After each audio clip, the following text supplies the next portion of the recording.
Okay, so hello everyone. It's really exciting to be here. Welcome to the very first edition of the Future Flavours of Sound Festival, a completely virtual and live stream festival, which is a celebration of sound design and music in all its facets, in all its colors and all its flavors. So today we'll be showcasing projects by the MSc Sound Design and MSc Composition for Screen students. These two programs are at the University of Edinburgh. And actually what we have going on today, which is very special, is we have 4 concurrent live streams happening at the same time. We have a linear audio composition stream, a linear audio sound design stream, an audio programming stream, and a game audio stream, which is right here. So the way it's going to work is we're going to show like demos of the students' projects. The demos are going to last between 2 minutes and 5 minutes. And each stream has got 2 panelists and a presenter. And our panelists on the game audio stream are the incredible Hanna Kubiak and the wonderful Anne-Sophie Mongeau. Thank you so much for being here. Rather than me sort of saying stuff about you, I think it's much better if you give us a brief presentation of, like what you're doing and who you are. Just a brief one before we start watching the demos. Okay, I guess I can start. Yeah, go ahead.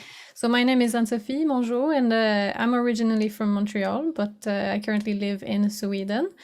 And I work for a studio called Hazelight. My latest released title is It Takes Two.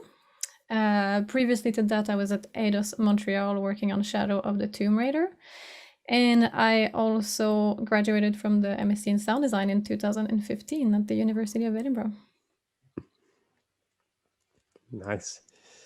Hi guys, my name is Hanna Kubiak and I'm from Poland. I'm a sound designer at CD Projekt Red. And I was working there, well, as a QA audio in Witcher Wild Hunt, and later started from the second DLC. I started to be a sound designer, and I helped with Gwent, and later with Cyberpunk, of course. And I'm really happy to be here. Thank you, Francesco, for having us. No, it's a pleasure to have both of you. We're really excited. All of us, me, Barry, Tom, and Martina. Barry, Tom, and Martina are presenting on the other streams, of course. But yeah, it's been incredible, and we've been really happy with all the response and support. So yeah, so the first video we are going to watch today is by Chris Duvall. It's called Memory Lake, and it is a project which kind of explores the themes of memory exploration in game, sort of as low poly aesthetics, and it's a very dreamy, very intimate game experience. And we will be, so the way it's going to work is I'm just going to we're going to see the demo, which I think this one lasts about 5 minutes, and then we're going to hear from Anne-Sophie and Hanna, and they're going to tell us a bit about their thoughts. And Chris will be also joining just after to respond to maybe some of that feedback and give us maybe some more input on the work. So yeah, so now we'll just go and watch the wonderful demo of Memory Lake.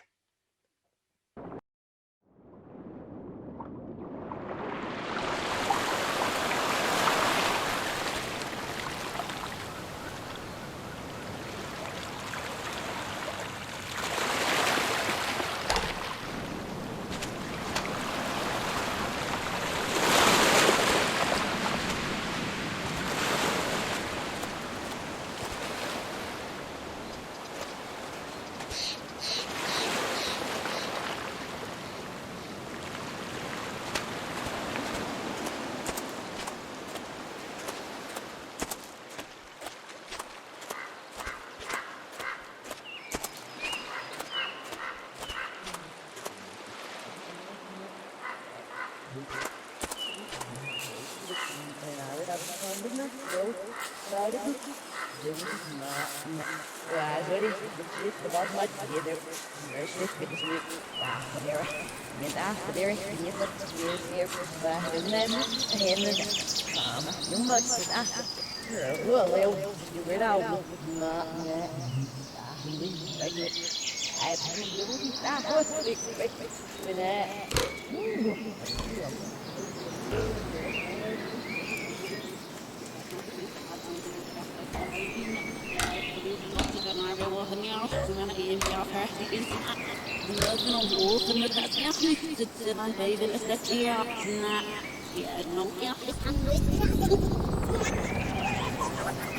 my 30th birthday, Olivia took me to the Lake District, and she'd booked a hobbit hole, this little hole in the ground.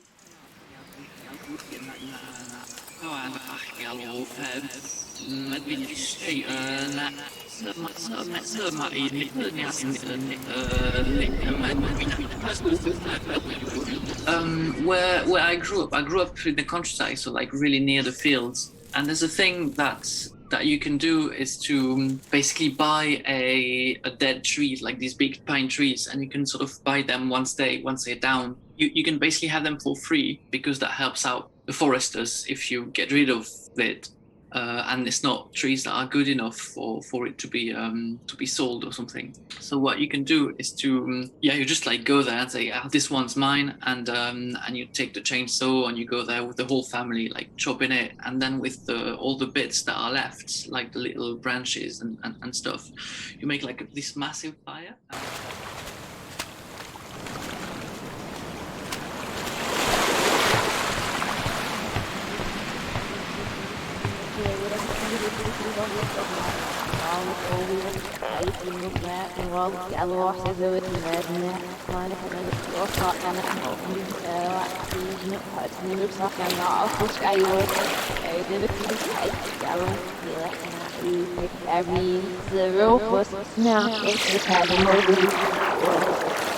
So yeah, 2011 on the Silver Cloud, and we were sailing through Norway and Norwegian fjords. We had the morning in Geiranger and then the afternoon in Hellesilt.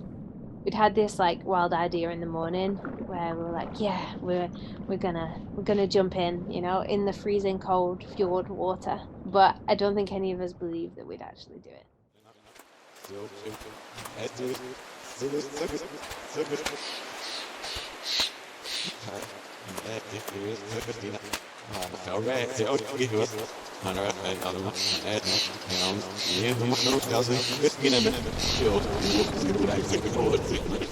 We grew up on the edge of the countryside, but not really in the countryside. My childhood was just kind of running around wooded areas on broken bikes and like snapping sticks and making dens and fires and getting hurt, Yeah, kind of like setting fire to deodorant cans and building.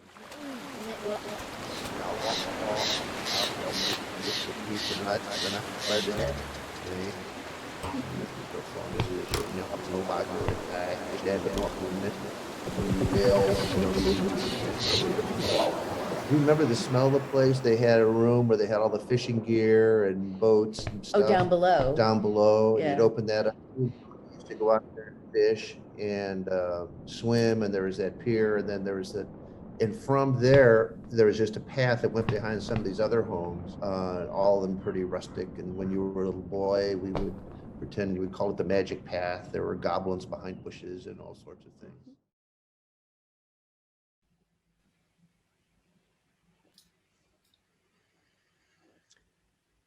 Okay, so we just watched the demo of Chris Duvall. This was Memory Lake. So Chris is with us here on the live stream. Thank you so much for coming and for joining and for submitting this wonderful piece of work. So I'll just pass on to the word to the panelists. What were your thoughts about Chris's project? Yeah, I can start with a few thoughts. Please do feel free to interrupt. I don't want to take too much time on this because I could go on. So here we go. First of all, I want to say that I really like the concept. I think the theme with the memories, it leaves a lot of room for creativity and interpretation, and it's quite easy to expand on as well. Like if you want to build more environments, you could, get the memories themselves as themes, build environments to build that are relevant to this, and there's a lot of ideas to that, so it's a good choice of theme. I want to say as well that I enjoyed the processing of the voices, of the memories themselves. So your approach currently is that they are either 100% processed or 0%, so like all or nothing. So you basically approach, you activate them, and then they become clear. I would consider, obviously that's your choice, but I would consider making them perhaps distance-based, so they become clearer as you approach instead of, activating them once you're there. It could help with locating them instead of strictly using visual feedback like the sort of aura that you have around the trees now. You basically use sound to know that you to have feedback when you get closer to them. Yeah. I like that when your memory is playing, you sort of lower and filter all your ambient sounds to really focus on the memory, and that helps quite a lot. I think it really works for the intention. Then I think if you're interested in following the suggestion of processing over distance, what you could do is have like a sort of determined proximity zone, like basically when you're close enough, the memory becomes 2D, so like non-spatialized, so that if you're moving around, then the memory won't go behind, so you're really sort of immersed in it. And as soon as the player, if the player makes the choice to move away, then you're sort of outside that proximity zone, and it becomes spatialized again, and you kind of move away, and the memory can keep playing, and you just basically move away from the sort of attenuation distance. And that could sort of help to worldize and make them fit kind of into the environment and stuff like that. If you do choose to remain them like sort of based on an activation instead of distance, my only feedback with the sort of your activation sound right now is that it's an interesting sound in itself, but it's a little bit outside of the sort of aesthetic that you have in your setting. You have a very sort of realistic, organic setting, and this sounds kind of sci-fi. It's not very organic, so I would kind of recommend that you would maybe go for a more organic sound, something that maybe has to do with the memory, or you can choose whatever you think feels right. But this kind of sci-fi sound, I like the sound itself, but it takes me out of the experience a little bit. It kind of doesn't quite fit definitely in. Yeah. I have some more, but I don't want to take too much time. Maybe Hanna has some comments as well. Well, to be honest, I really, really like your sounds here because you used lots of field recordings and everything is really organic and natural, and it just goes really nicely with the visuals and the whole concept of the memories. It's just amazing. Oh, thank you. I've got, you're welcome. Like, thank you for watching, for letting us watch your project. It was really interesting for me. And I have my notes, but at the same time, I'm like really interesting. How are you seeing your work after watching it with us? Because I know that the artist's perspective changes when we are watching, things with other people at the same time. So we are more caution of what is going on there, and artists can, just start to noticing things which were not noticed before by, artists and sound designer itself. So I'm just curious, what are your right now feelings about it?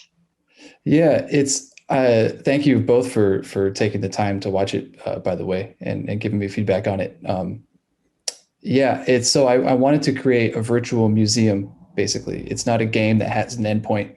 It's just sort of this dreamy exploration place to explore. It was really heavily inspired by Post Secret, that sort of crowdfunded art project where people could write secrets on postcards and then mail them in, and they would be displayed in museums. And I think the anonymity of the memories, which are real. I recorded all the field recordings and did all the interviews and stuff, and the anonymity allows people to connect to portions of each person's story And, without seeing, what that person looks like or who it is, they can identify and find something really specific in a story that might be alien to their experience. So all the interviews, the only prompt I gave my interviewees was just tell me a story of something at the outdoors of nature. And I got such a nice wide range of stories. It was really inspiring. And I feel really privileged to have interviewed people and to put these sort of really personal memories all in one place. I feel really lucky to have done this project. And it's definitely one that I would, that I feel is scalable and I would like to expand in the future. Yeah. Perhaps so you know what? Sorry. That's okay.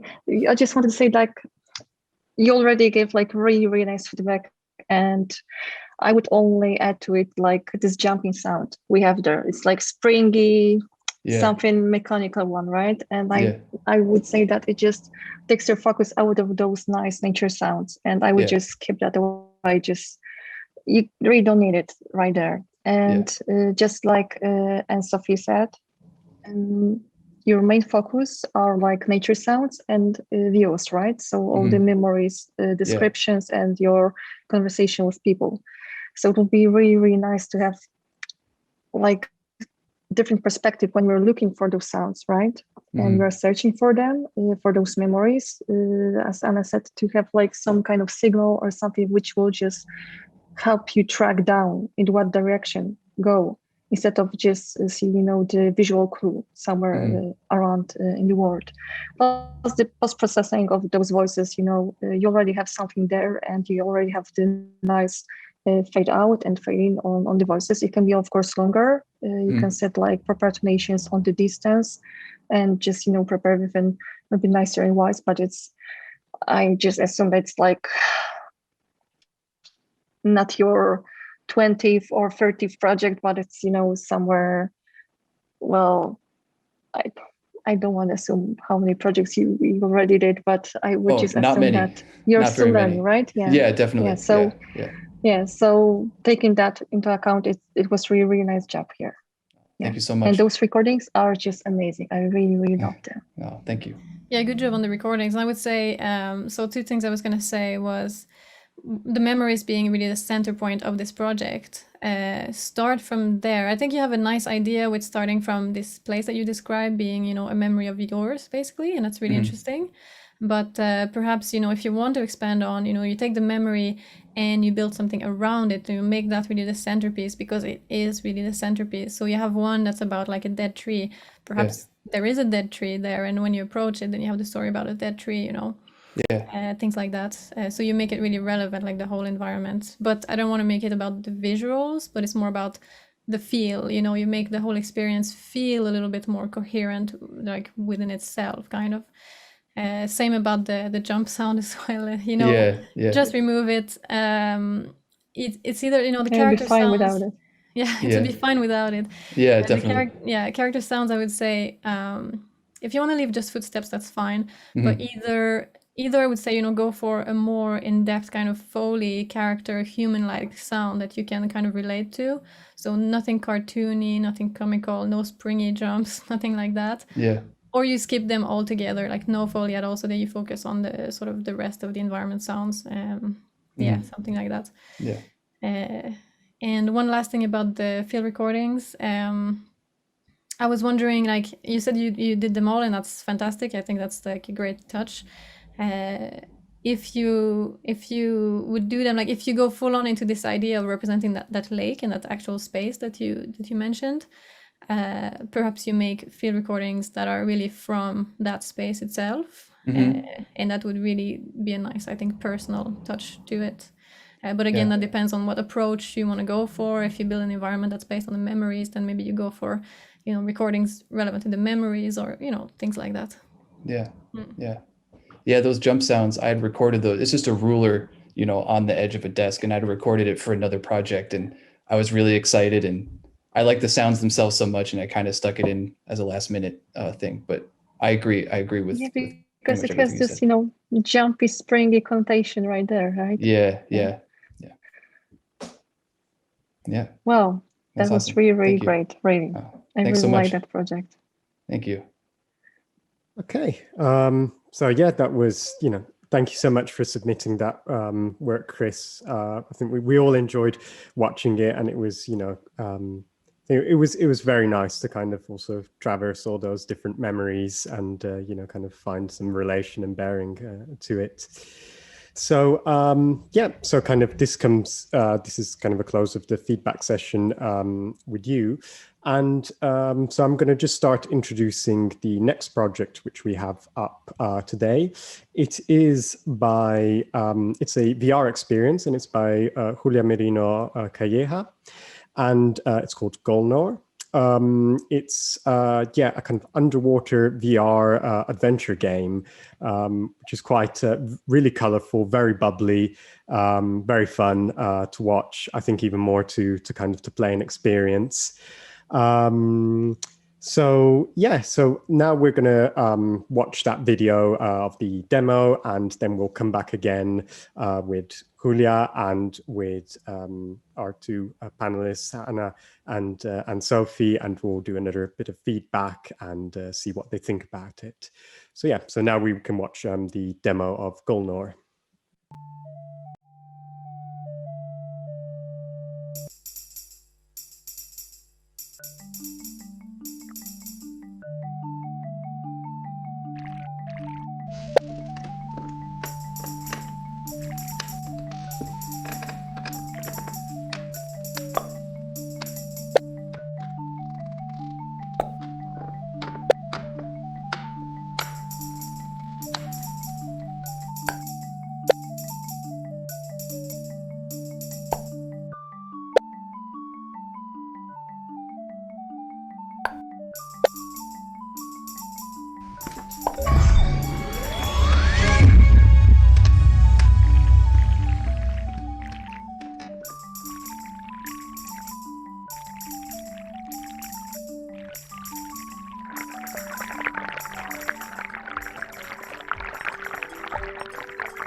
Okay, so that was Golnor, the VR experience by Julia Merino Calleja.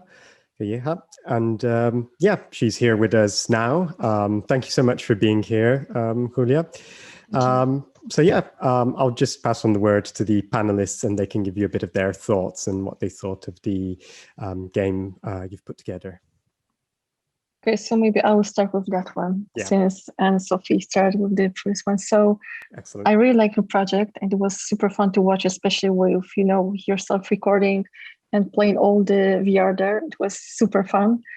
And I was thinking mostly when I was watching it about the mix, because all your musical choices were really nice. I really like that you put like into the every single level different kind of music, and it was connected nicely with all the visuals and activities there. But sometimes the music was too loud, and it was like covering all the nice sounds you put there. So I would just think about it, what's the most important part in every single level, of course, for you, and just, you know, to think about it, what you want to player to focus on while playing your game, right?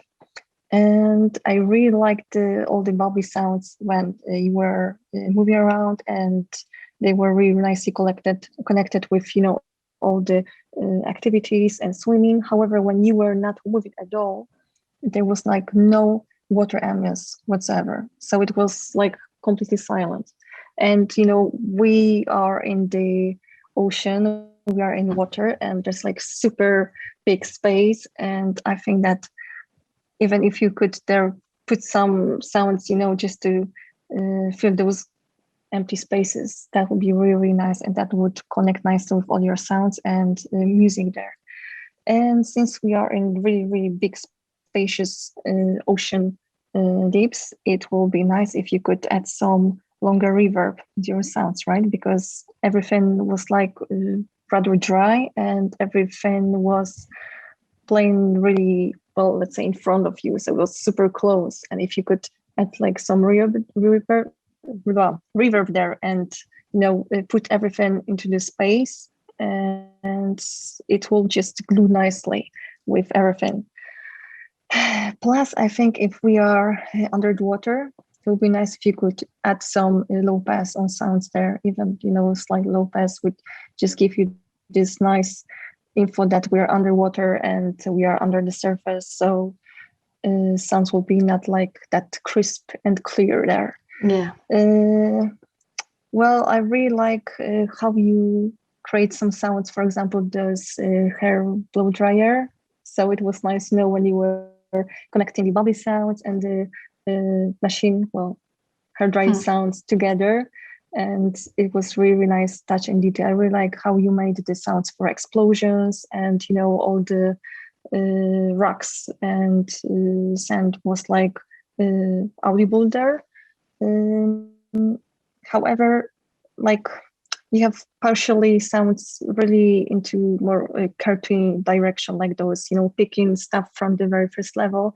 And those are really repetitive and short. And that's okay if you want to stick with this kind of direction. However, I would think that it would be nice when you're using those kinds of sounds which are repeating a lot, if you could change slightly even pitch in wise, because it will give you this more natural and organic feeling, right? Mm-hmm. And I think that it would be really, really good if you would consider using more positioning, since that's AR game, right? So all the sounds you're hearing from the level and how they're placed in the sea and in the ocean, it gives you like more info about the sound, right? About how far away it should be from you and from what perspective you should just hear everything.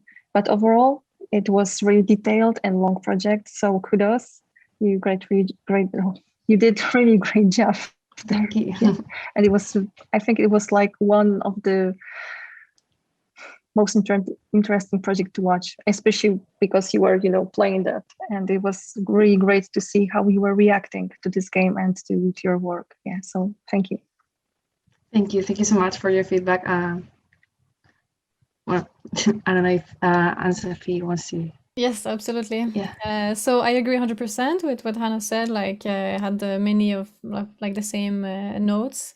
First of all, with the mix, so you have a little bit of an uneven mix, and the music is indeed like very loud in some places and not always on the same level, and you have a lot of distortion and low frequencies, like especially on the music cue that you use when you have a level complete. It's a lot of distortion there, so you have to be careful about it. Is it too loud? Is it the sound itself? Is it, you have to listen and see how it fits with the rest. Same with the interact sounds. They sound very kind of UI, so if that's what you want to go for, that's fine. But then again, in the mix, they should feel a little bit more natural. So they are mixed like really close, like they're here pretty much in your face. If you lower the volume a little bit, cut off a little bit of high frequencies, maybe add some reverb, something to make them glue a little bit together, so that it fits, within the greater soundscape a little bit better. And then same about, I don't really get the feeling that I'm underwater. So it's quite common that in games we'll use a lot of processing and filtering a little bit for sounds that are underwater. Like currently in your project, I hear a lot of regular sort of above water sound effects, like the electricity and the lights and stuff. And so that really brings me out of the sort of underwater experience. So some things that we do sometimes is even use convolution reverb and like design your own impulse response, and throw that into like a plugin like Altiverb or something to or if you use directly in Wise, of course, Wise convolution reverb, so to process all of your sounds so that they are like underwater kind of thing, and that's kind of gives a unique character to your sounds. You can also consider processing the music. It's quite common in games that for underwater music, it's a little bit cut off in the high frequencies to bring that sort of underwater feel as well. And even in the composition, usually the underwater sections are composed to include a little bit less of the sort of high frequency stuff. Also, I don't know if that's, that's perfectly fine if that's the approach you want to go for, but the music takes pretty much all the space in your project. So if you're interested in going more into the sound design part of things, I would say, consider removing some of the music or mixing it in a different way, making it take less space, composing it so that it's, not the one main important element, maybe in a more sort of ambience background kind of way, to replace the space that takes with cool sound effects, textures, things that are, Yeah. more evocative, maybe less literal kind of thing.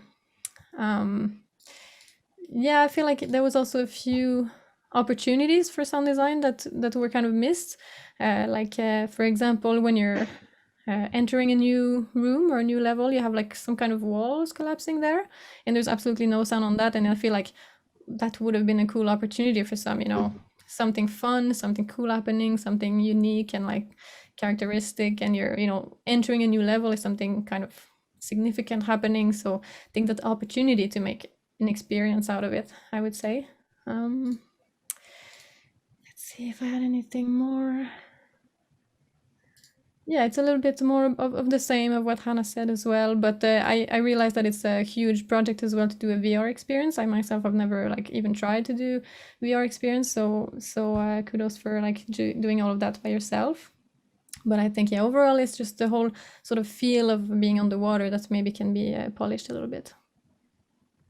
Yeah, I completely agree with you about the levels. Like the main purpose of the music was to kind of transmit there were like 6 different moods. So the purpose of the music was like to represent the mood of the chamber. But yeah, maybe it was very predominant, and yeah, I would like I will have to work more in the sound design part. Yeah, you can go crazy with this kind of environments. It's very subjective, very creative, so there's a lot of room for you to really explore different kind of sound design strategies and do something very unique. Don't try to do something that someone has made before, because your project is very unique in itself. So go for like what's important. What's important is you're underwater. Okay, so how do you represent that? How are your sounds sort of glued into that underwater universe? Okay, then what is the mood of each room? Is it friendly or calm or energetic or threatening? And then what kind of sounds evocate that for you, and try to put that in different places. For sure. Thank you so much for your feedback. Yeah, it was really helpful. Okay, so yeah, that kind of comes for a close for the feedback session for Julia. Thank you so much again for submitting the video to the Future Flavours of Sound Festival and for being here today. So we're going to move on to the next project, which is, sorry, hang on. Oh yeah, by Ollie Fearn. Celleja. It's a kind of dream world, a bit horror-esque pixel-graphic game. Really, it was very captivating to watch, and very, was very fascinated.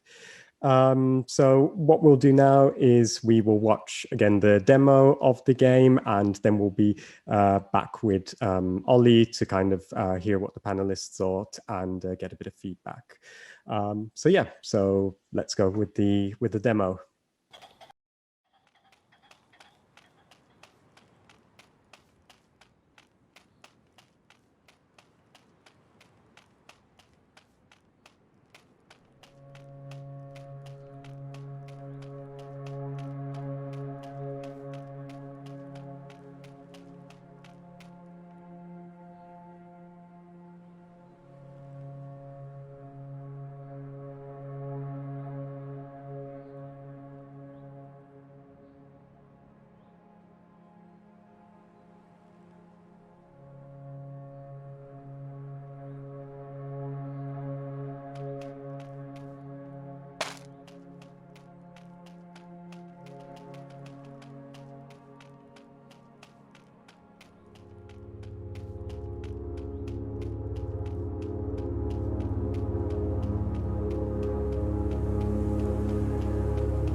just watched Ollie Fearn's demo, Celleja. So word to our panelists, what did you think about this kind of horror-y pixel graphic adventure? Yeah, I can get started with this one. Go ahead. So thanks, Ollie, for this. It was a really beautiful project to watch. So I want to say first, yeah, I think it's a beautiful idea to start with, to start with some sort of inspiration, like a short story, a novel, a book, something, you know, that's sort of tangible inspiration and something that inspires you to create. It's a really good starting point. So yeah, good choice on sort of the starting point. And I think it's a very nice topic as well that you chose with the dreams and the surreal imagery. There's like so many possibilities, and it's like an infinite source for creative ideas.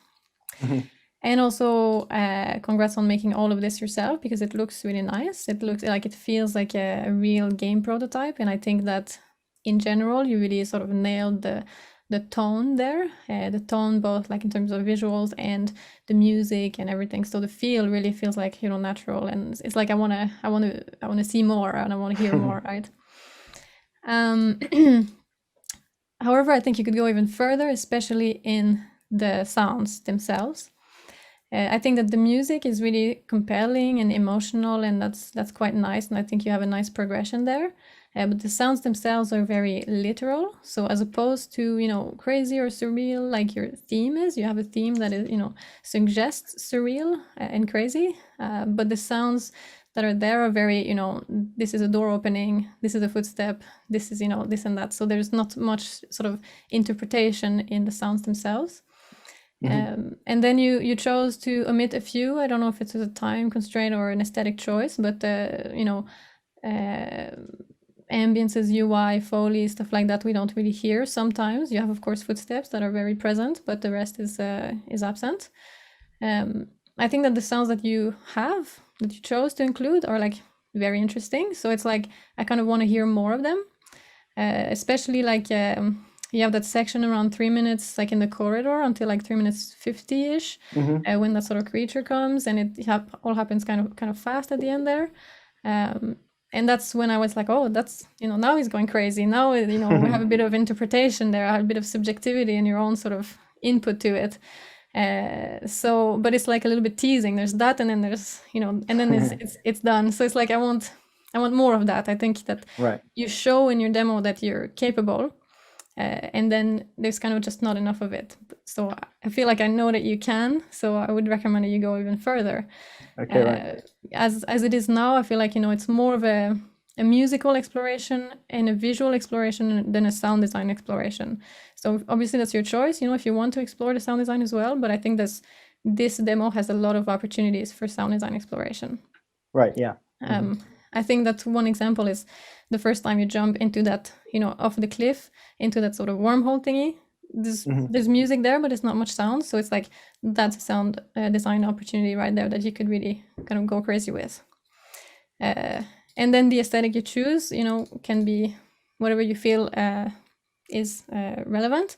But if you want to match your visual aesthetic with the 8-bit audio, there's like so much, you know, inspiration to take from there as well. Like there's plenty of modern takes on this. I don't know if you've heard of the game Fez. Yeah, I've played that. Yeah, it's cool. It's beautiful and it sounds amazing. And I think that, you know, there's a lot of inspiration to take from that one because I think your visuals kind of are similar in some ways. Very free, very creative.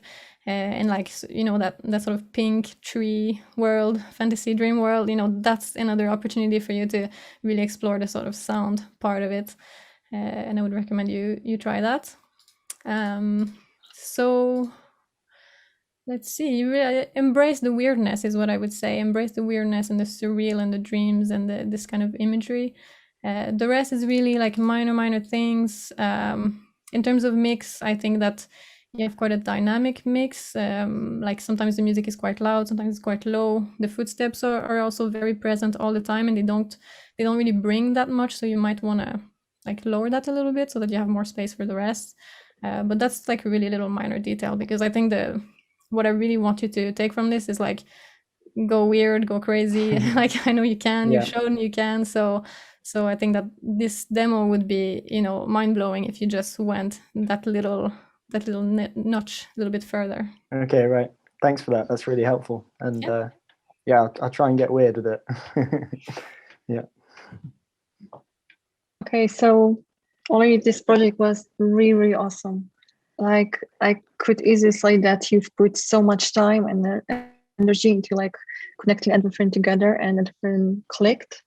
And I really adore your choices regarding music. And for me, music got like this focus point there, right? So this oniric vibe on the very beginning was really, really lovely. And I think that the music was the most important there. So I can understand why sometimes we were missing so many sound events there, right? Just like Anne-Sophie said, that we got some missing sounds for Foley, for like some transitions for this teleport thing, for example. But music for me was really, really the best thing there, even better than visuals. So that's something.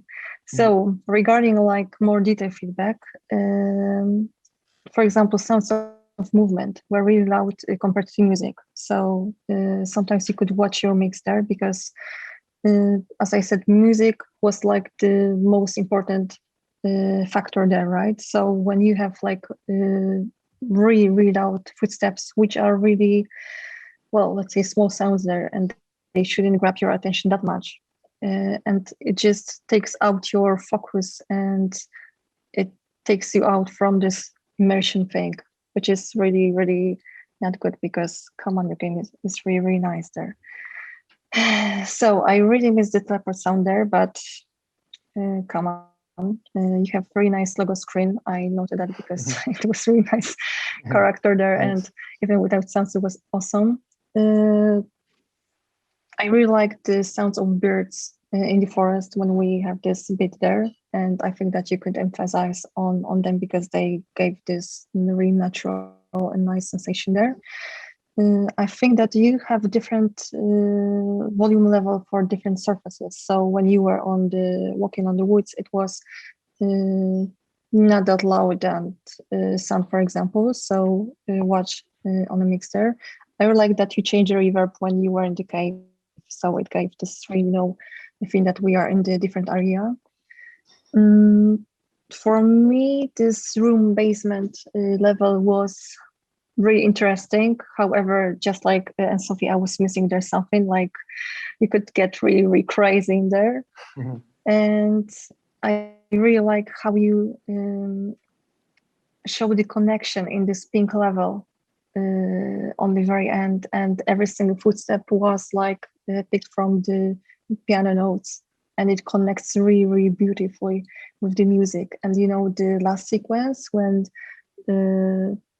your character was jumping and falling in the last sequence, it was just perfection for me because it had this, well, you're welcome, but it had this really nice feeling of calmness and everything just connects really, really nicely. So that culmination was really great. Yeah. Well, and yeah. If we have time, I you know what I feel like. Yeah.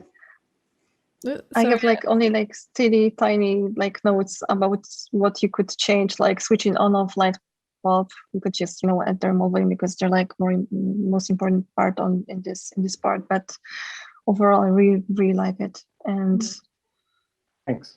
Like it shows that you had their almost like finished game, right? It was great demo, and it's like the whole product for me. If we have time, I wanted to ask if in the application you say it's finished, and I understand that it's finished maybe because you will not work on this anymore because you finished your assignment and all that. But let's say that you had more time and you were gonna give this a go, and regardless of the feedback you just got, like how do you feel about it? Like what would you consider unfinished, and what would you keep working on? I think the main thing is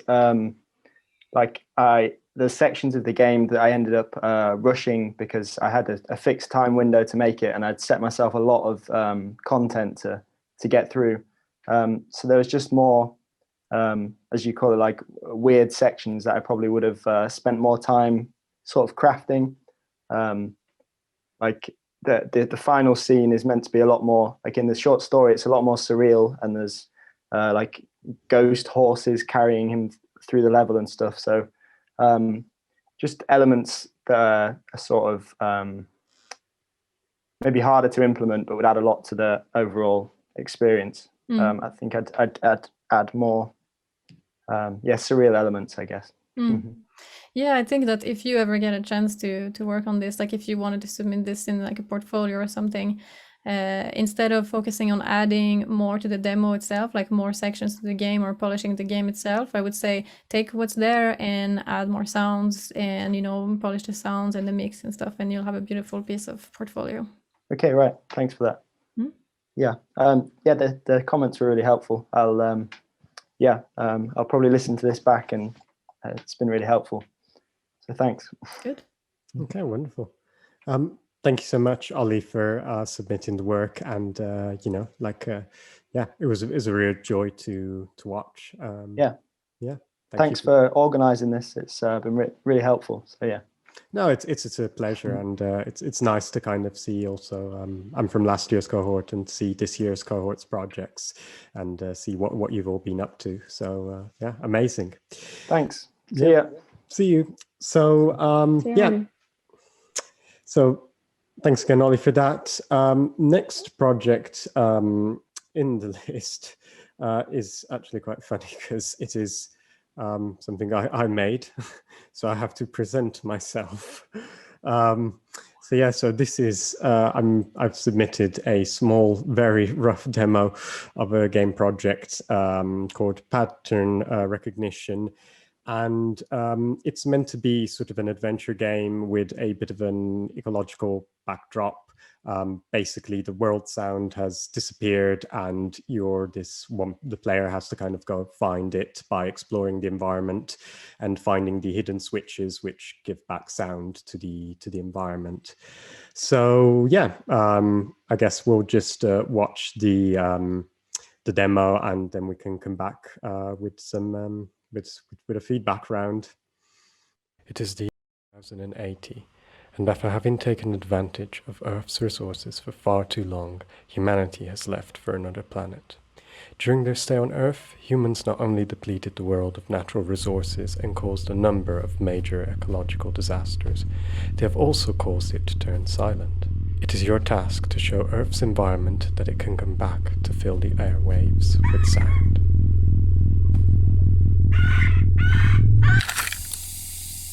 Pattern Recognition is the prototype of an adventure exploration game where the player has to find the hidden switches which give back the natural sounds of planet Earth.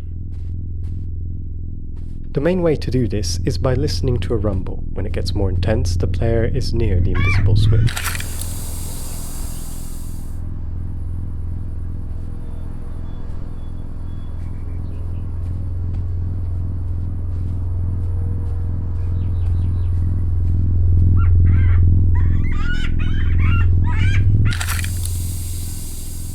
Squawking will play when the player is very close to it.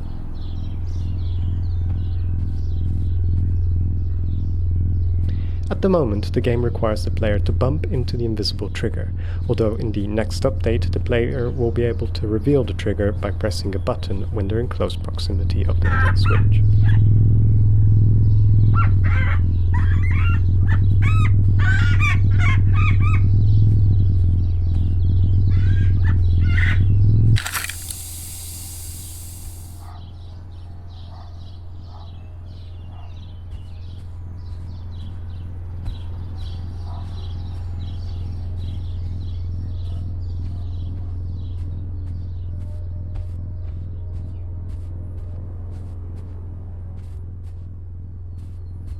As the player uncovers more invisible triggers, the environment soundscape will become more rich.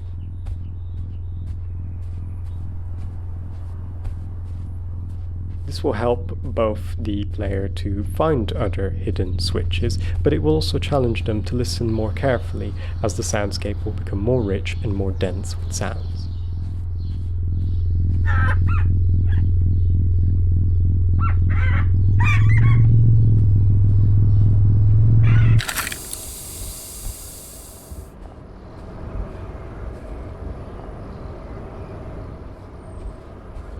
the main purpose of the game will be to reveal the sounds of all the environments.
Okay, so that was a demo, a very early demo of pattern recognition, a project that I've been developing. As there's no, I'm the one presenting, so I'll just pass on the word to Anne-Sophie and Hanna. What were your thoughts? What kind of sprung to mind when watching it? Hanna, maybe you want to start this one? Yeah, of course. So for me, your project was really interesting because it reminds me of the soundscape concept developed by Robert Miro Schaefer in the last century. And Schaefer was talking about ecology and cleanness of sound and how the sound pollution is happening in our world. And he was basically recording and finding and looking for sounds we were losing, and basically all things I've seen your project like put that into my memory because I was writing one paper about it when I was studying musicology, so it reminds me about it a lot. So basically this rumbling sound, well, basically first of all, this rumbling sound you have there, it's a really interesting concept. However, I think that it can tire your ears really, really fast. So if you want to connect the rumble sound to, like something like a sound of pollution or the city sounds, you can check what could work nice as a sound which you could connect with, the searching. So maybe instead of those rumble, you can use some drone, or you can even go into something which you could associate with the searching sound as well, like a sonar sound, because it's really, really simple and recognized by others. However, if you would like use some sounds which could connect nice with nature, you can use some water drop sounds or something like that, because right now this rumble is just it stands out, from the nature and from the all the green parts you have there and all the visuals. So I know that you were struggling a bit with like narrative part of your project. So right now you have everywhere silence, right? When you're looking for the sounds, and the sounds are appearing after finding the sound emitter. Yeah. So perhaps you could like exchange the silence into some city sounds and some noisy sounds like traffic or drilling sound or malls, TV ads, something like that. And after finding every single part of your sound emitters, you can just exchange them into more nature sounds. So you would have like one sound from, let's say, sound pollution part, exchange it to nature sound, and they could just combine nicely together afterwards. So this collecting emitter sound is really nice as standalone sound. However, I don't know if it will fit nicely into this space, but it depends of what kind of sounds you would have there as your nature sound and your ambiences, right? This Parrot Sound, it's, I would say, really interesting. It reminds me a lot about pirates. So, for example, I was always, when I was listening to your project and watching it, I was just like looking, where the hell is this parrot? Because it was such a distinctive sound. And I think that the idea of finding and looking for, animal or bird sound, it's a really, really great idea. However, it's too repetitive right now, right? So if you could just exchange it to more animal sounds or more bird sounds, or for example, if you would have like different characters and different areas connected to different landscapes, like forests or some lakes or jungle deserts or something like that. And if you would search for animal sounds which are connected to those areas, that would be, I think, more informative, and it will somehow connect everything visually and in audio. Yeah. And I think that right now, when you have all the green areas and everything looks the same visually, it's like hard to say for me what is changing there except sounds. Yeah. So if you, for example, have like gray area everywhere, and after finding the sound, you would change something in the shader or some basic stuff, and it will change just at the same time with the sounds and give you, I think, more info what is happening there. Yeah. So I was thinking about some inspiration for you about Gordon Hampton and for Vera's Tech, but I've sent you notes before, so to Barry. All the notes, I think that you will get there. And well, I will just let speak Anne-Sophie because I have to a lot of time. I know, Barry. Yeah, it's fine. It's okay. We've got a bit of flexibility, so. So a little bit like Hanna said, for me, it's also about connecting your sort of topic in your narrative, your goals to the sounds and to your environment, to your setting. So I have a few suggestions on how to do that.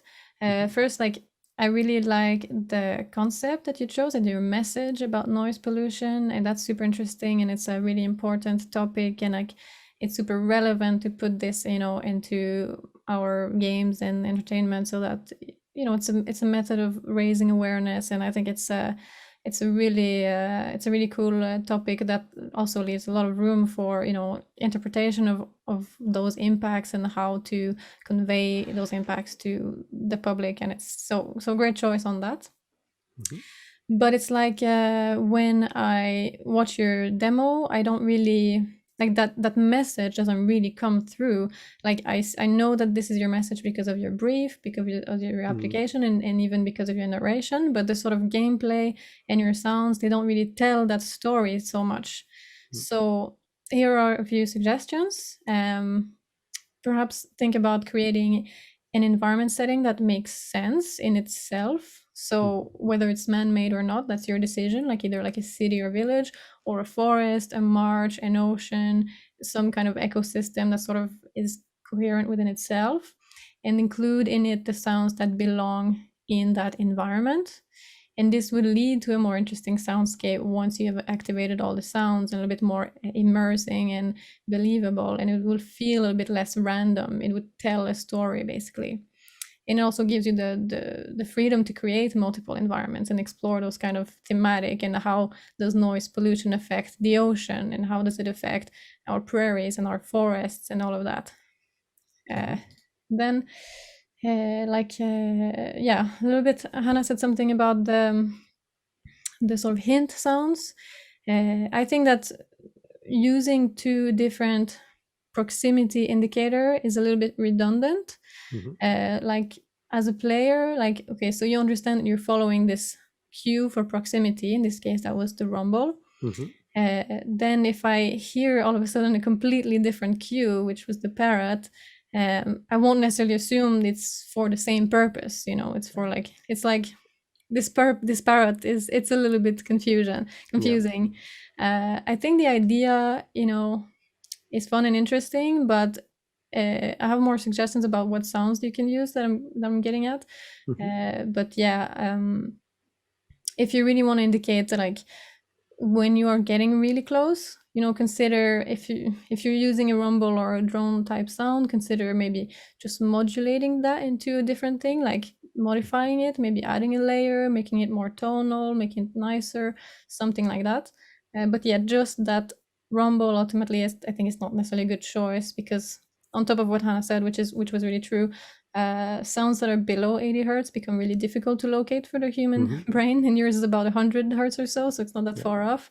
And especially when you put that in digital environment, it becomes like it loses its purpose, really, because you never really know where it comes from.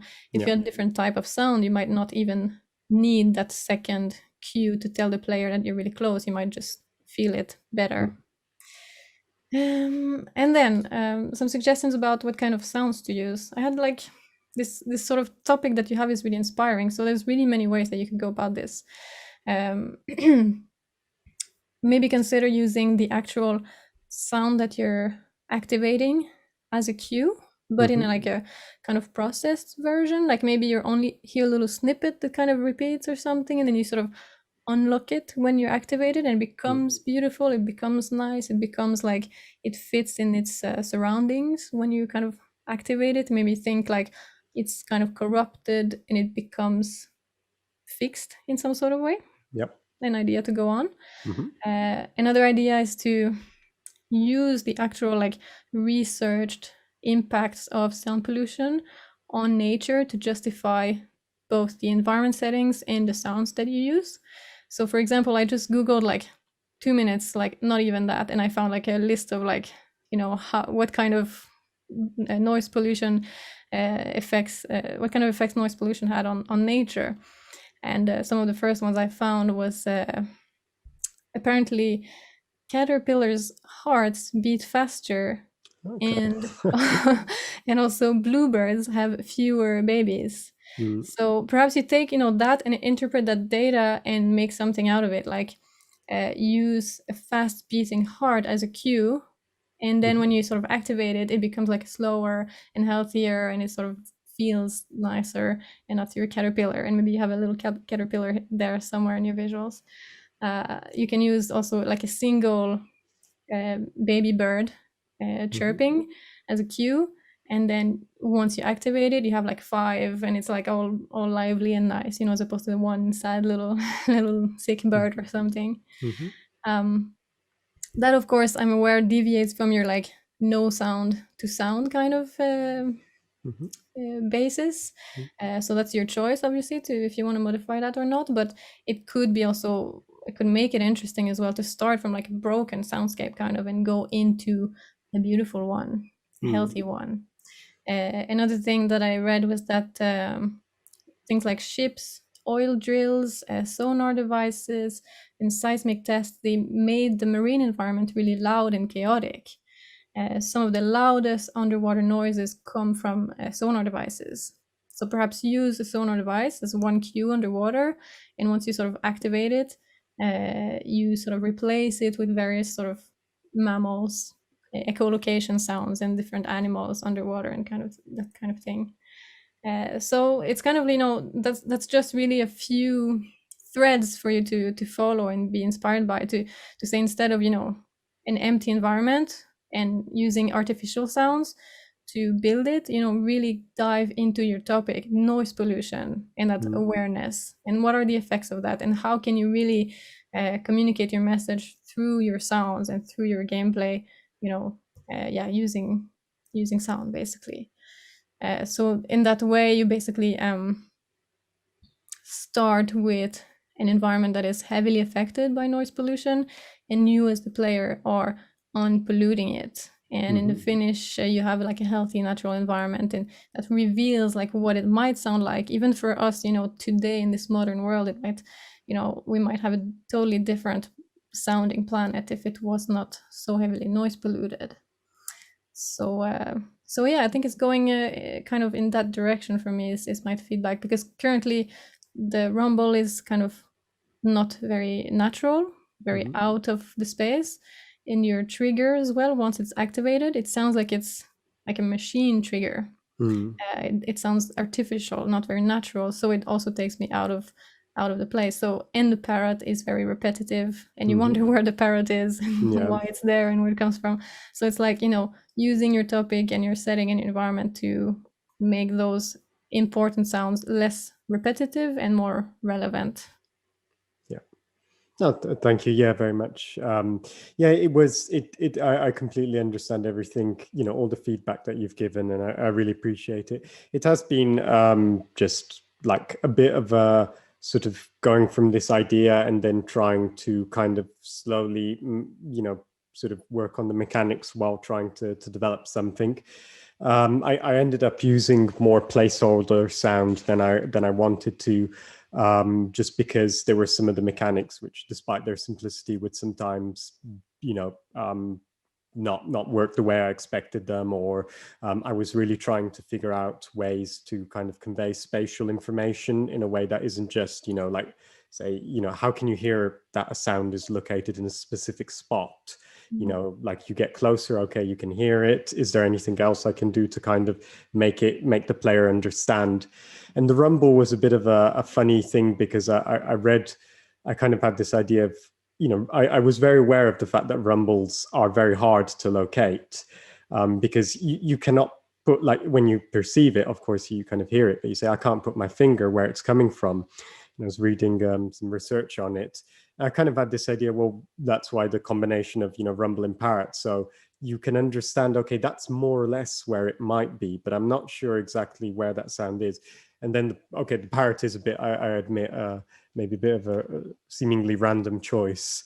But it kind of, that was sort of the confirmation to kind of say, okay, yes, you're really close to this now. This is where, it should be. But I wasn't, in any way married to these ideas of, it was trying to kind of test these mechanics and see how can I create this idea of space where you've got to go and kind of find the sound. But indeed, I mean, it should be more, I think, consistent. Like there should be a more consistent sonic language in the game, and that would really help it to be a bit more of a kind of captivating experience. Yeah, no, but no. Yeah, you know what? Go ahead. Plus, for me, it's really important what you want to achieve there. Like if you want to go from all polluted and bad sounds into direction of the nature sounds, or if you want to just change the concept and show everyone that we are going from the nature sounds into more polluted soundscape, right?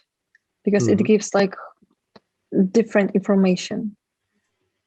So for me right now, it's still really, really nice concept. However, for me, it will be more understandable to go from, nature sounds and all the organic and nice sounds we all know of into something that people can stand off, because it just consumes everything, nature and our life, right? Yeah, indeed, it does. And it's like, indeed, and this kind of idea of of ecology, like, the world we live in is a very noisy world, and and that kind of it becomes very hard. I mean, we, especially as sound designers, we all know it's like, try getting a clean sound in a forest. You can be, in the Amazonian forest, and you'll still hear an airplane pass, a helicopter, or some noise of a ship. And it's kind of, that was, or even resting your ears after the whole day of work, right? Yeah, exactly. Because I can, for example, they rest in the silence, and it's really, really hard to just have silence in our environment. Yeah, indeed. Well, thank you so much for all that feedback. I really appreciate it, and it's a project that I'm trying to develop further. And now with the festival sort of coming also, like after today, I will be having a bit more time to also kind of finally get into and just starting to rework a bit some of the aspects. But anyway, we've got one more video for today, and that is by Thomas Cross. He's actually a panelist on another audio stream, on the audio programming stream. And so I'm hoping that he should be able to join while we're showing the demo.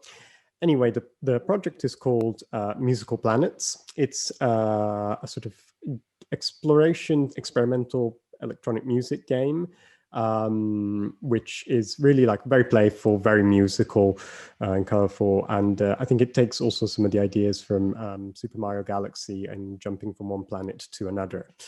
But yeah, anyway, without further ado, let's watch Thomas's demo, and then we can get him after to sort of go through some feedback and ideas and everything. So yeah, let's see the demo of Musical Planets.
Okay, so that was our very own Thomas Cross, who is also an organizer in the Future Flavours of Sound Festival.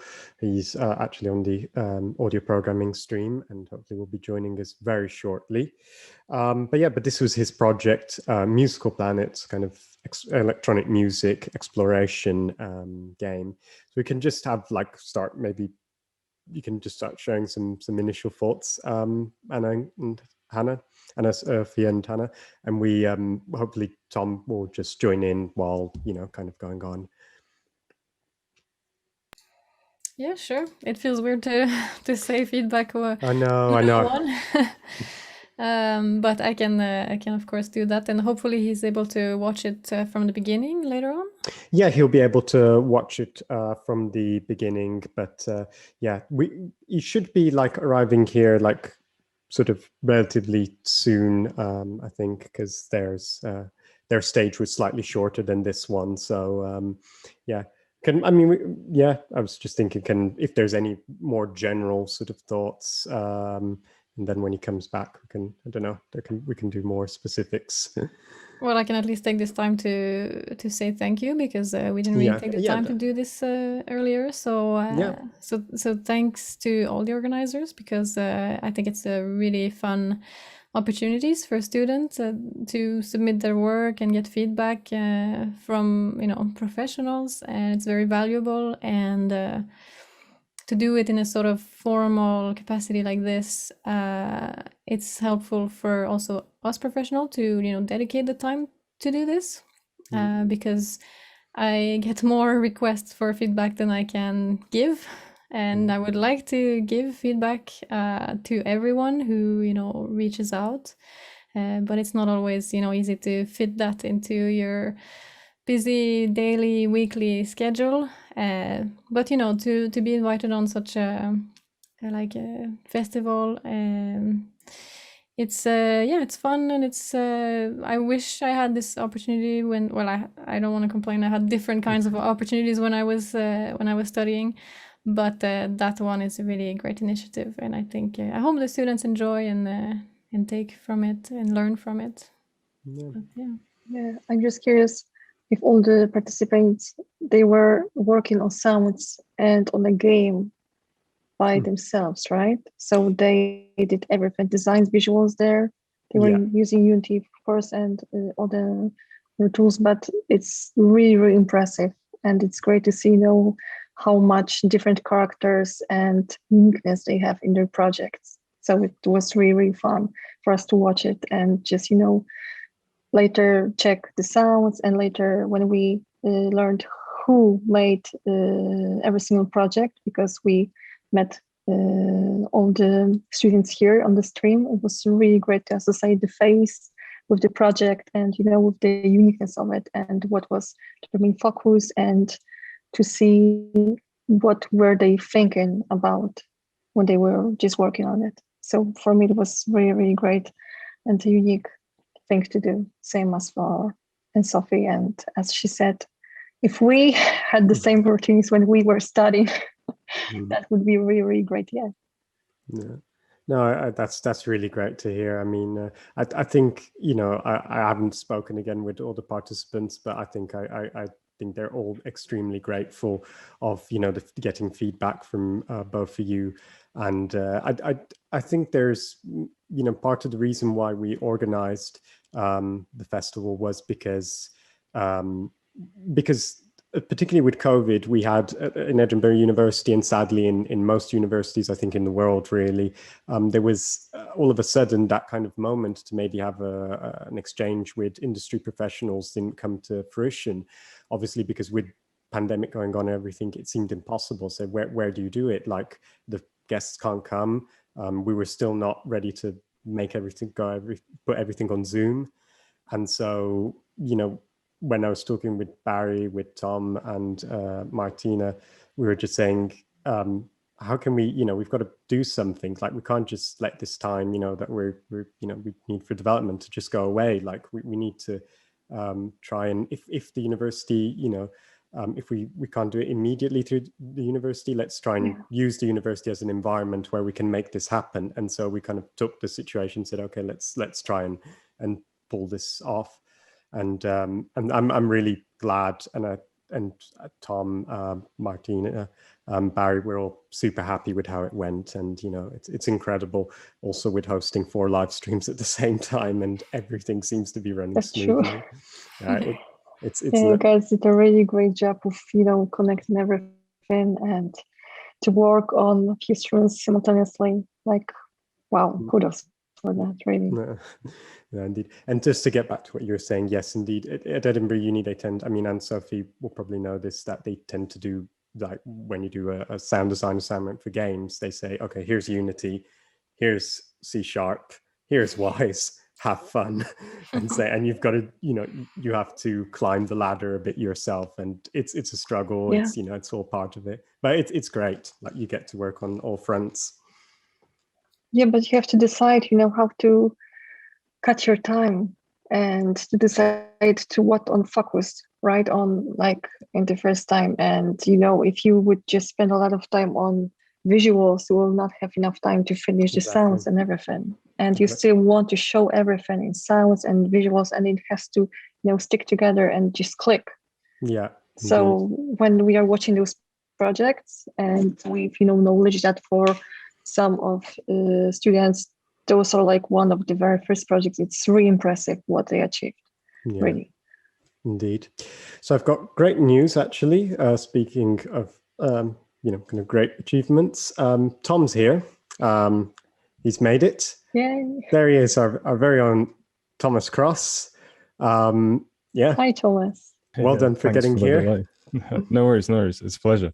Yeah. So we haven't started with any of the feedback. So at this stage, at this point, I will say, Hanna and Anne-Sophie, go ahead. Like, tell us what you thought about Musical Planets. All right, I can start. So great work on Musical Planets. I thought it was fun to watch. You have a lot of colorful elements. The sort of visuals, like, make it fun and interesting. You kind of always have something going on. So I think the idea behind it is very nice. I like that already in your mix you have a full spectrum of frequencies, and that helps creating an interesting soundscape. You're not, focusing on like low mids or something, or you have like there's always something a little bit here, a little bit there, a little bit down here, that's kind of filling the soundscape with everything. So that's nice. That being said, not all of your elements are like mixed the same way. So some of your recordings or sounds are quite close. They sound very, very close, and some of them are a little bit further away. And I feel like it breaks the illusion a little bit when you activate some sounds, and some sound close, some sound far, and it doesn't necessarily match how worldized they should be kind of on the planet, in the world, in relation to where you are as the player. So I think if you would think about the mix and about worldizing your elements a little bit more, so using reverb not just baked in your assets, but use reverb volumes and like in the world to glue everything together, I think that could really help. And I'm not sure, if your approach was to sort of activate a sound and it's always there, or for it to be spatialized, but I think to have spatialized sounds would be very interesting. Like, use the attenuation curves and the volume and the filtering and the reverb, even some delay if you want to, like, make them fit within the space, so that yeah, it feels like a really 3D world that you're navigating. And then some notes about like the sounds themselves and the progression. I think that the transfer of planet should be really special. Like right now, when you sort of jump onto another planet, it's just kind of the regular jump sound. But to me, it feels like, okay, but something big just happened. I just, jumped onto a new world, and both the jump itself should be, something at least a little bit more pronounced, like special. But I would like also to hear a big difference to be on a different planet. Like for now, if I close my eyes and I watch or listen to your demo, I wouldn't know if I'm on a different planet or why I'm. You would probably know because you know your sounds well, but I, as just a sort of player, normal player, would would have to spend a lot of time in this world before I would be familiar enough with all the sounds to really notice the difference. Right now, any sounds could belong to any planet. And I feel like it would make it really interesting if you were telling a bit of a story there with your different worlds and your different planets. Like if I would know that, oh, now I'm on the green planet or whatever, and that sounds like this, now I'm on the purple planet and that sounds like this. So yeah, basically have like the sound of a planet should be recognizable. And even so, if you're using whether the sounds of that you're activating on one planet, whether they're sort of fading out over time or over distance, it doesn't really matter. But if you're basically jumping on a new planet, perhaps the sounds of the planet you just jumped off from, you filter them or you do something so that they're not kind of in focus anymore and you really focus on the new sounds from the new planet you just jumped onto. So just something to make it really obvious, that transition, so that the storytelling and the sort of narrative behind moving in this world is really like put in the foreground.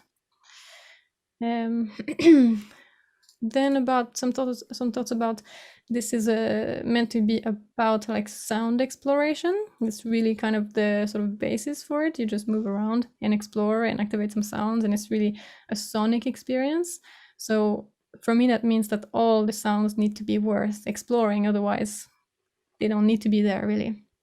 So in order to make it interesting, make the exploration feel rewarding. So like, it helps to create a story behind the exploration. It doesn't need to be an elaborate story, but something super minimal would do. But just so that every sound sort of has a reason to be there, and me as the player have a reason to go and activate it. Like even if you do something as basic as like, oh, this planet is purple and has like diamond-shaped things on it, then you have like little sharp sounds on this planet instead of like, I don't know, soft blue sounds from the other planet, which has like, I don't know, balls on it or whatever. Very minimal. It doesn't need to be like a fleshed out story. It could be if you wanted to, but something that makes me feel like, oh, I want to know how this planet sounds and how this new item develops the soundscape of this planet, kind of thing. And then sometimes you have like very quiet moments with few sounds or no sounds playing, like if I'm going around without sort of activating any sounds. So perhaps you want to, there's a few things you could do about that, like either you want to include some background ambience for each planet, that could be interesting. If you want to make it musical, then it could be like a subtle music track. So whether it's musical or not, doesn't really matter. You can choose what you prefer, but something in the background could be, sort of fill the void a little bit, glue everything together.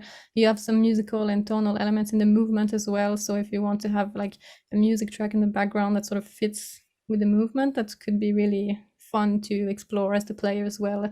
Oh, I'm moving here or there and I'm contributing to the soundtrack in that kind of sense. Or you can also have like more of a combination of both short and longer sounds. So if you have sounds that, again, if you want to do attenuation over distance or over time, that's okay. But basically something that lasts a little bit longer, so that if I activate it, it's gonna play for a little while and contribute to the soundscape, and it's not gonna disappear right away. And if I as the player like it, I know that now it's starting to fade out, so I can go back there and activate it again, and then I know it's gonna play for a little while again. Background music. And I was wondering if you had thought about any kind of narrative development to your gameplay, even if minor, like, for example, like that each planet has its theme, and then every interaction could be kind of relevant to the theme, and even every planet could be sort of relevant to a sort of greater whole kind of system. And if you had thought about exploring that. Yeah, I mean, the way I kind of see it at its current stage is I filled it full of sounds, and I completely agree about like it needs like this sort of that each planet needs its own ambience and things like that, and it definitely is just like a dead silence. But as far as story is kind of concerned, I like this idea of each planet like slowly progresses through technological ages. So you know, you will start on one, it's almost desolate except for some strange alien like plants and things, moves into early civilization, to the Bronze Age, maybe current times, future ages, and I want all of these to have their own planets. And I need to work definitely on my game design a bit, because I like to introduce these planets like piece by piece, like they come into shot once you've explored the planets. So there's rewards and things that actually drive you to play the game instead of it just being there. And then the way I see it is, you know, there's narrative as humans sort of develop on these planets. You'll have like little speech bubbles that kind of, I'd like to just essentially tell like almost like a comical story, almost in the choose your own adventure style, if you know what I mean. So maybe introduce some options for people, and that can change maybe how some of the sounds interact, and how these planets may like eventually orbit each other. Because yeah, a huge thing, one of the things that you mentioned is I really want to work on how these things sound and are placed in the world, and how they will sound when they're moving around the world. So you have like a planet that could orbit within a certain cycle, or come close enough to a planet that you hear it, and you can then have these two different things, like it's like a sort of sonic collision as they like hurtle past each other. Yeah, I think that's you have really many really great ideas there. Very ambitious too. I can see that it's a lot of work that you have ahead of you if you want to bring that really to completion. But definitely, I think you have really a lot of like nice threads to pull there. And what was I gonna say? Yeah, I was gonna say that if you would be concerned about like, okay, what will I focus on? Like, what will I put my time on? Let's say you don't want to work on this for the next 10 years or so. I think that you have a really fun environment already, and if you want to add the planets, that's fine. If you want to add a bit of movement, that can be super interesting too, and a narrative progression, that's also nice, but it's also very ambitious. But if you want to, you know, use this again as like a portfolio or something to show people, I would say it depends also what you want to focus on, right? If this is a sound design portfolio, or if this is a game design portfolio, programming and stuff like that. But if it's a sound design portfolio, then you have more than enough already in there to say, okay, I'm going to take what's there and polish that into a beautiful sounding environment. So right now, you know, you have quite a cool looking environment, which is already kind of compelling me to explore it. So take that and make it make sense in terms of sound. Now you have interesting sound and interesting soundscape and a good palette of like different types of sounds, but they're all a bit random. Okay, how do you create a story out of that doesn't need much like narrative development? And that's again just like, okay, you take each planet has its own kind of sonic atmosphere, and already you have something that's like more interesting. Yeah, I think that makes a lot of sense. Like I definitely do want to focus on it being a sound thing, and I know I'm terrible for accidentally getting caught up and carried away with the aesthetics and the gameplay. So yeah, maybe I'll before I get too ambitious, I'll take a step back and I'll really focus on making everything make sense and be more sonically interesting. No, that's a great bit of advice. Thanks. Hanna, your turn. Yeah, so you know what?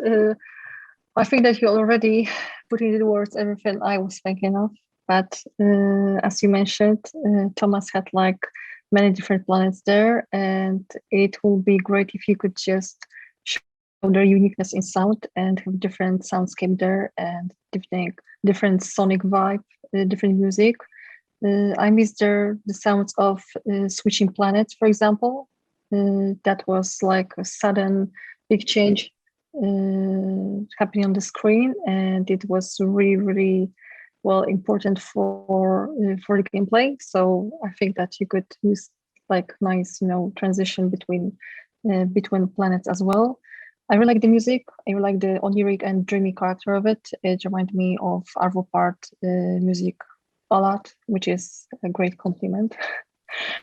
And well, I could think about one major thing which was like disturbing me a bit, because this cube was, you know, moving a lot, right? And it was going through lots of points of interest, those tiny places where, you know, a lot of sounds were happening, and those sounds sometimes were overlapping.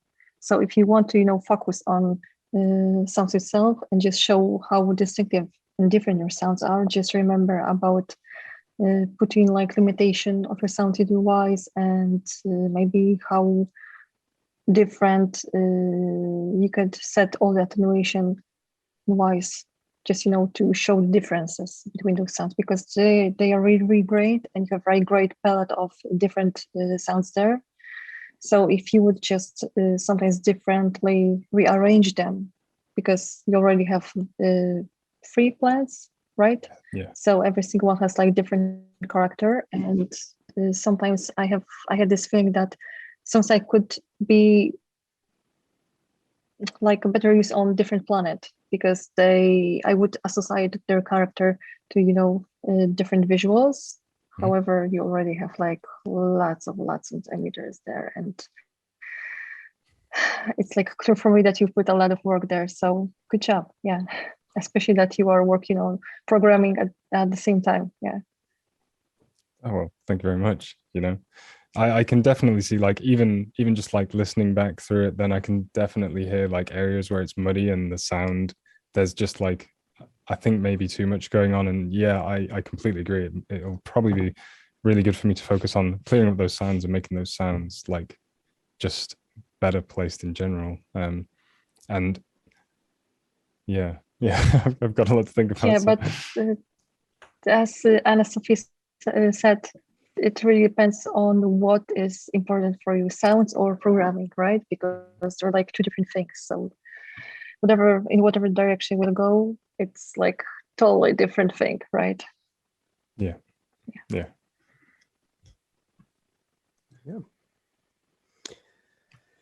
you have any other kind of questions that you wanted to ask, Tom? Now that seeing that you're here.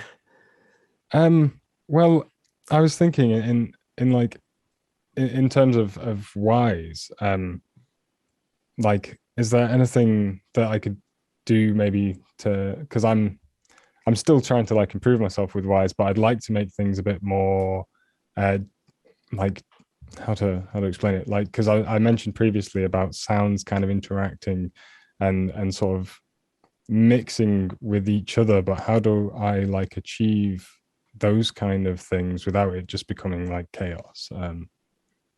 You could use blend containers, right? And different attenuations, and you can just define what kind of sounds you want to blend together, just to make sure that you will not have like cacophony of sounds there or chaos, as you mentioned. Yeah, so if you want like a practical tip, like in whys in your attenuation window setting, use like the cone attenuation, so that if the sound is like, if you're facing the sound or the sound is facing you, then it's louder than if you're Clear, yeah. then you're facing a different direction.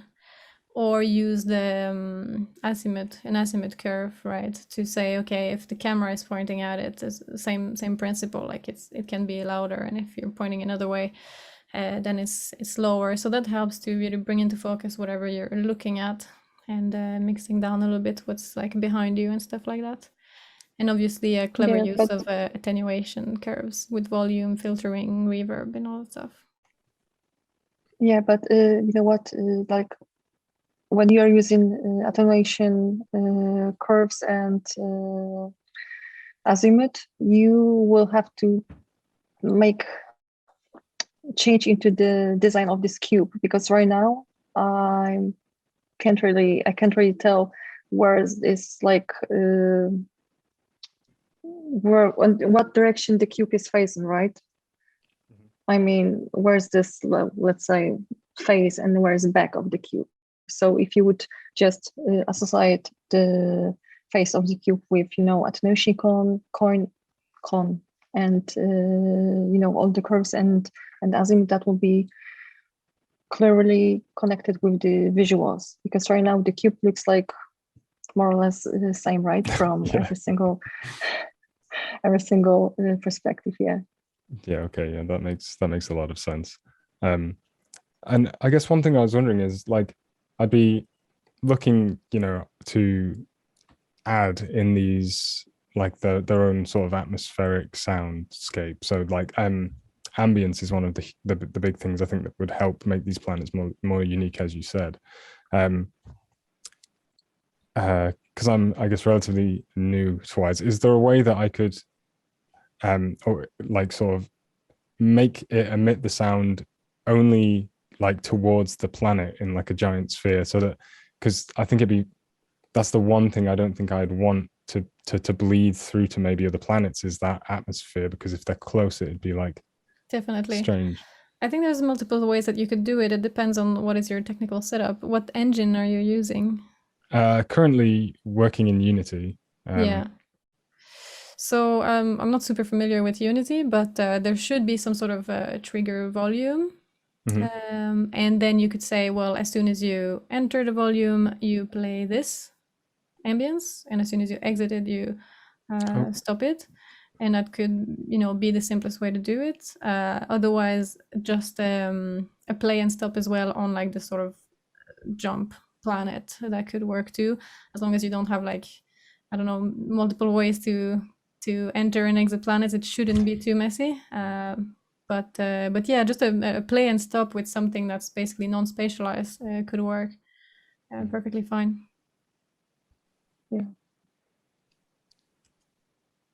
Yeah, I mean that. So I have like nothing to add there, because Anne-Sophie like responded to her question completely. Yeah, from my perspective. Well, no worries, That's amazing. I mean, it's yeah. I mean, I think we're sort of towards the end of our time at the kind of on the festival.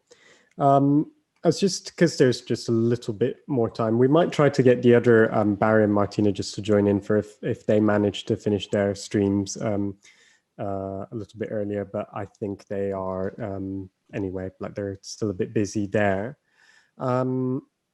But yeah, I was just wondering, I mean, you had you kind of had a moment before we had some thoughts. Is there kind of anything, any other thought that has sprung to mind about the festival, about sort of how this experience was for you two, Anne-Sophie and Hanna? Well, we've said a lot before Thomas joined, but I think I can say that it ran pretty smoothly from my perspective. Quite well ran. I mean, we got all the videos and applications beforehand and had plenty of time to review them, take some notes, and yeah, no, I would say congrats on running it smoothly.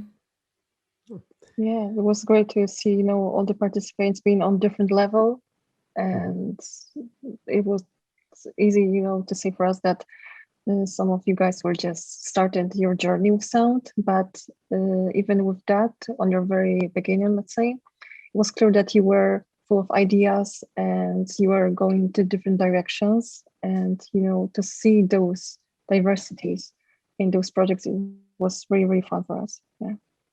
And from, of course, technical point of view, like everything, you were working here right now with different panels, and Nora being on the backstage connecting everything and work smoothly. Wow, really, really nice, really, guys. Yeah. No, that's great. That is, yeah, really happy to hear that you also enjoyed this experience. I think let's see. Barry's here. I think he can join in. Not sure, like just so that we can have like a kind of sort of closing moment. Yeah, see if he's there. He is. Okay, there he is, the man himself. Hi, Barry. Hey, hello. Welcome to the stream. Okay, now hi, Barry. Hello. How are we all doing? Good. Great. Yeah, thank you. How are you? I'm good, thank you. Thank you so much for being part of this event. Yeah, you're welcome. Thank you for having us. Yeah. How did the stream go? Did everything go okay? Yeah. Absolutely. As far as I'm aware. Yeah, it was really nice. Yeah. Everything went smoothly and everything was working correctly. So we didn't have like, any setters on technical side. So yeah, congrats, guys. Thank you so Thank you much. very much. How did things go over on linear audio? Yeah, it went well. Just like I don't even know how to put it into words how like ridiculous it is to be getting the feedback from just having people who've worked on all these serious projects who were willing to talk to us, who are still like finishing this course. It's just kind of like, so you're getting all these like nuggets dropped and you're like trying to like, you know, just hold on to it, just soak it up because it's just incredible. But yeah, the stage went really well. The information was incredible. I can't wait to just go and like watch all of it tonight so I can hop between the stages and see even more information and yeah. And then just face plant into bed as well and just like sleep for a good long time. Yeah. By the way, it will be somehow stashed. I mean, are you recording that, guys? Yeah. All the panels? Yes. Yeah. And could we watch it later? Yeah, absolutely. Yeah, so if you've missed any panels, then they'll all be available for your own viewing. And I believe we might do another restream of it and just play the whole thing again for people to check it out again. Excellent. Yeah. But yeah, we kind of like, since we were using it through Switch, we had it set up so that as we were streaming, it was recording, and that yeah, everything was kind of taken care of on that end, so we didn't have to worry too much about doing it with OBS because my computer anyway was not happy, like because I'm using a Mac for OBS and like they just don't cooperate very well. And my PC is used for this game audio stage, so yeah. Well, I think if you put it on a map, like what's happening with all the computers, it's just like crazy. It's like 2 rooms, and then you go to Italy, and then you come back to Edinburgh. Yeah, it's funny. Exactly, yeah. So kudos that, nothing blew up and everything, it's just going smoothly. They're really impressive. Oh, that's great to hear. That's it's just a relief. I will say that I didn't say this to obviously because to the general thing, but just before the stream, all power went down because there was a thunderstorm here in Italy. Classic. So it's like all the power went down, and I was like, and after 15 seconds it was back up. I said, "Don't do that again, please." Like, You know what? The same thing happened last night in Edinburgh. Like all the power in like around my building just went off at like 3:20 a.m. And the only reason I knew is because all the alarms started going off, like the emergency kind of in different buildings and stuff. So I like woke up and I just like got a torch and I was like, "What's going on?" And I saw everything was dark. I was like, no. But and of course it could happen only before the stream, right? Not after. No, exactly. Just before, yeah. Murphy's Law. Yeah, just to make you sweat a little more. It's like, let's test you, see if you can handle the pressure. Yeah. But yeah, luckily you got it back, Francesco. Yeah, I know, luckily. Anyway, I know that Anne-Sophie, you have to leave because you've got another commitment coming up, and Hanna, I think you're feeling pretty tired and knackered after the long trip, and you've got a holiday ahead of you, which is amazing, in a wonderful place. Well, thank you both of you for joining the Game Audio stream and the Future Flavours of Sound Festival, the very first edition of it. And it's been amazing to have you here. And thank you so much for the response ever since the beginning. You've been so supportive and given us so much of your time, and we really appreciate it. And all the students, obviously who participated and who will then watch this and, kind of take all the great and, absolutely stunning advice after. I mean, we're all super grateful. Thank you so much for coming.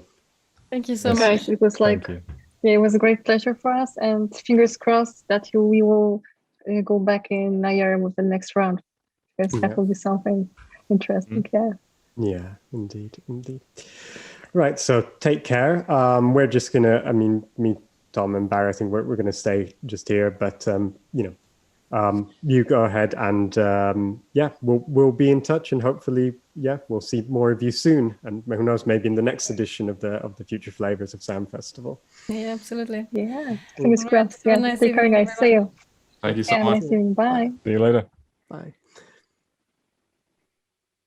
Hey guys, that was Martina. amazing. Yeah, it's crazy. How was it for you? Oh, it was grand. Fantastic. Well, it'll be good to then. Thank you so much for yesterday, honestly. Like if you didn't come here and sort me out with the windows, like I don't think I would have been able to run it as smoothly as I did. So thanks a lot. Yeah, the joys of troubleshooting to try and get online things working. Yeah. I'm glad to hear it went well, MacLachlan. Tom, are we still streaming, right? I believe so, yeah. Still going. We're still strong. going. Well, I think that we're People all at home here. have to endure us some more. Yeah, just a little bit more. Now that we're all here together, I think it's definitely worth just saying like one more thank you to all the panelists who were involved, all the participants, everyone who came along to view, and anyone who will be viewing in the future and watching this back. Thank you for coming back round and watching these streams. And I just want to say thanks to everyone on the team. And I think just a virtual round of applause, because these people are amazing and have been a pleasure to work with the whole way through this process over the last couple of months, from getting funding to getting this thing done. It's been such a pleasure. Such a pleasure. Thank you so much to all of you guys, honestly. Thanks. Absolutely.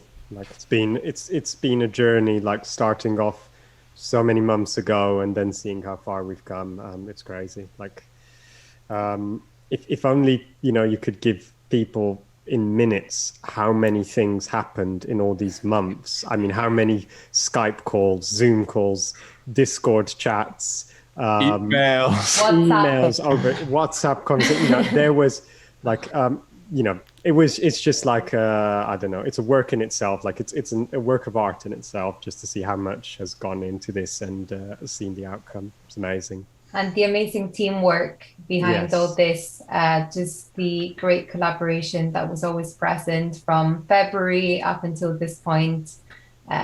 It's absolutely awesome. And we hope we can have another iteration of this festival very soon.